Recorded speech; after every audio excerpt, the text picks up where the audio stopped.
మనోడు ఈ పాటికి అన్ని వివరాలు తెలుసుకుని హ్యాపీగా తాపీగా ఏలేసుకుంటూ వచ్చేస్తుంటాడు. ఒకసారి అటు చూడు. ఇదేంటి రంగు మారిపోయాడు? రే ఏంట్రా ఏంట్రా ఇదంతా ఇంత వికృతంగా ఉన్నావేంటి? ప్రకృతి వైద్యం చేయించుకుని ఉంటాడు. That the fail of my country. Country కాదు కంట్రీ. నోరు మూయరా జనకంట్రీ. ఏమైందిరా? ఏం చెప్పమంటావు? మేము కోటయ్య గారి గురించి తెలివిగా ఇన్ఫర్మేషన్ రాబడుతుంటే లోపలికి తీసుకెళ్లి బట్టలు ఒడిచేసేసి మట్టి రాసేసి ఇలాంటి పొజిషన్ ఆ సిఐ దుర్గా ప్రసాద్ కూడా రాకూడదు.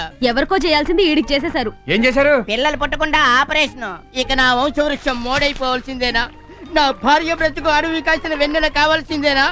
వెలుగు వెన్నెల్లో గోదావరి లాంటి మా బ్రతుకులు ఎండిపోవాల్సిందేనా? విశాలమైన ఈ ప్రకృతి, ఈ కొండలు, ఈ నీళ్లు, ఈ చెట్లు, చేమలు ఇవన్నీ కూడా ఏదో ఓవర్ యాక్షన్ చేయకు. నీకు పిల్లలు పుట్టరని తెలిసే కదా నీ వైఫ్ మా కజిన్ తో దుబాయ్ వెళ్ళిపోయింది. ఈ విషయం నీకలే తెలుసురా? పెద్ద న్యూస్ లాగా ఆంధ్రాలో చూపించట్లే.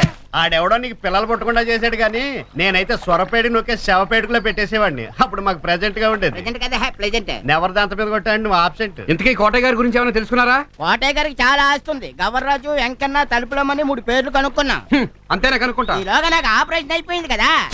ఈ అదవాళ్ళు కాదు కానీ నువ్వు ఊళ్ళోకి వెళ్ళి మొత్తం డీటెయిల్స్ అన్ని కనుక్కున్నారా? ఆ యూస్లెస్ పిల్లతో పోలుస్తాడు నన్ను.